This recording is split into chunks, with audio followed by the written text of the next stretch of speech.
Shout out Florida Grown, man. It's Big Rats guy. We in here today.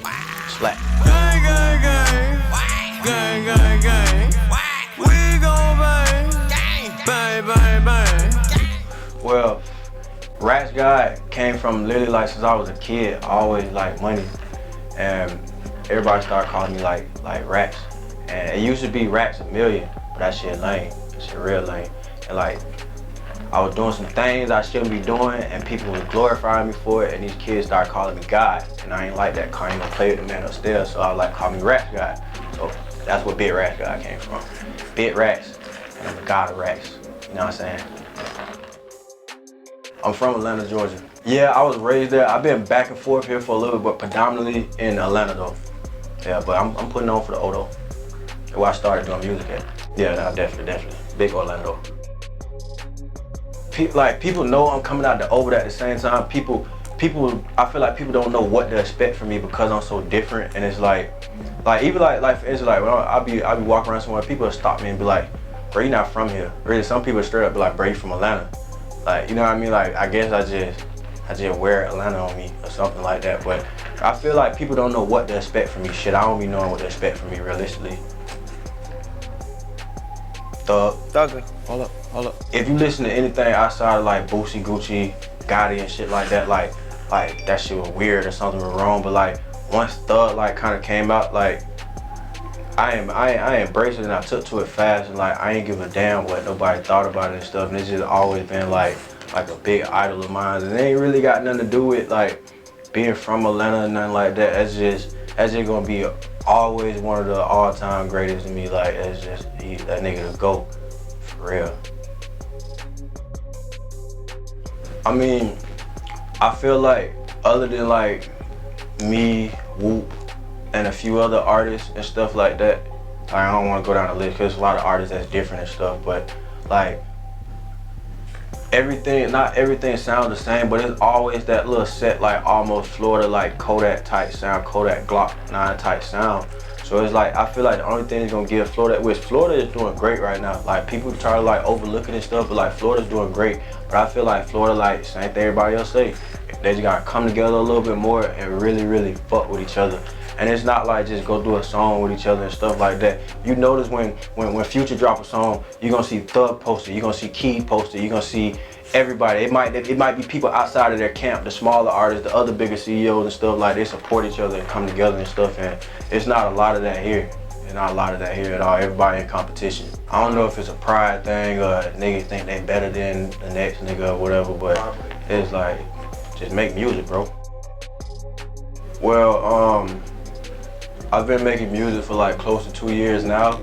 A year ago from now, I was in a dark place because I had a lot of money, but I wasn't confident in my music, and I was stuck trying to find a sound and find a way. Like I came from like being a street nigga competing to be the least known to like now competing to be known and stuff like that. To where I come from and stuff like that, you can't have no Instagram and shit like that. I grew up as a street nigga and shit, like you know what I mean. So it was a big difference. But like I would say a year ago, like so I was in a dark place. A year from now, shit, I plan on being on, not I plan on, cause this ain't my plan, it's God's plan. And like I can't, even like sometimes I wake up and I want to turn that rap shit off, but like I walk out the door and go somewhere and it's like, hey, you're raps. So like I can't choose when and when not to be a rapper. So I know a year from now I'm gonna be probably everywhere. Billboards, cross country, everywhere, like for real. And I'm still gonna be right back here at Soundblock cause I fuck with y'all, Florida Grown. I want this one show in LA. Where were we? I was on the Boy Who Cried Wolf tour with Wi-Fi's Funeral, and I had been rocking out shows, pretty good crowd control and stuff, but this was like halfway through the tour, and we get to LA, and like a couple people in the front row, like they'll scream my lyrics word for word, and that shit made me tear. I ain't gonna lie, I cried like a little bitch. But it like, that's when I knew like, all right, it's deeper than just these artists reposting my music and getting a lot of plays. These people are actually listening and taking to it and stuff. And like I talk to these kids and stuff, like, you know what I mean? Like when I can, I go through all my DMs, I talk to everybody and stuff, and I start getting all kind of like with the Love Me Like I'm Dead record, I got suicide notes about that record. People telling me like it'll kill itself if I ain't release the record, so it could help them and stuff like that. So like I knew it would be different when I started getting that type of like cult following. Like I don't got the biggest following, but like these kids love the shit out of me, and I love their ass back. Love you too, my nigga. I want to be remembered for that like I don't want to just be like, oh, that nigga was a big artist. I want to be like, all right, that's the humblest artist. Like this dude ain't never act funny about no pictures, no signing nothing, or saying hello to nobody. Cause like I'm not like that. I'll stop homeless people stop me and I talk to them and shit. Like, you know, I don't care who you are, cause like I feel like it's a blessing to me that you interested in my ugly ass in the first place. So it's like my bad. I think I tapped the mic with my hand, but it's like I just want to be remembered as the same dude I came here as, that humble guy that ain't afraid to be himself.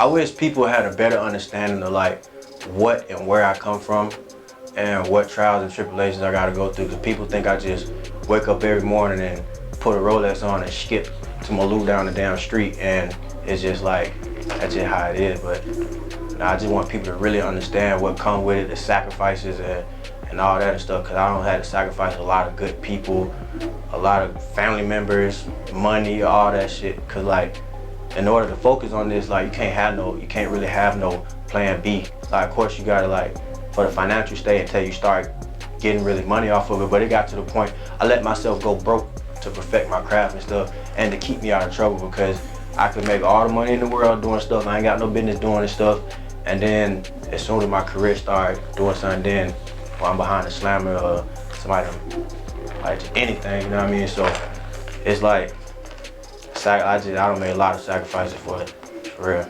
and plan on making a lot more.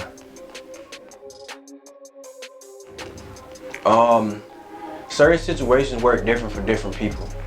It's like I've seen a quarter M off out the streets, a little petty weed and shit. So it's like I won't just go for anything as far as like signing and stuff like that. You gotta give me something I haven't made out of the streets yet. But it's like I can't say what I want to. I would prefer to stay independent, realistically. But whatever situation presents itself the right way, like if I feel like a label has a good Rats God team is gonna eat, sleep, breathe, and shit Rats God, you know what I mean, to where it's like feels like a family, you know what I mean, I'd rather be there. But at the same time, if you just want to slap a bunch of workers around me and drop that bag on me and stuff, and you're gonna do it correctly because y'all got y'all money wrapped up in it, however it go. Cause one thing about it, I don't let nothing or nobody change my character. Yeah, I just always been like a genuine person, so people take to me like I ain't start rapping and go slap tattoos on my face and stuff like this. I've been like this since forever and stuff. So people be like, bro, you like a rapper, you like a rapper. People want to take pictures of me, be like, who are you? And like, fuck, I don't know. So it was like, somebody will do something with it. Shit, it worked. But it went from just like pressure, not really pressure, but like it was like there for me to do. So like, let's try it. But and then it turned like I love it now, you know what I mean? Like it ain't just one of those things where I'm taking it for granted, like, oh yeah, I can just go say anything, these people gonna buy it. I actually love it, and I love the people that made it possible for me. Favorite porn star, Holly Hendrix. I thought about that too fast, that's not good. Fuck, I'm fucked up by short girls. Holly Hendrix is my favorite porn star. If my girl see this, you know I'm fucked up about you more than anything, but that bitch right there, I was fucked up by her at a certain amount of time too, yeah.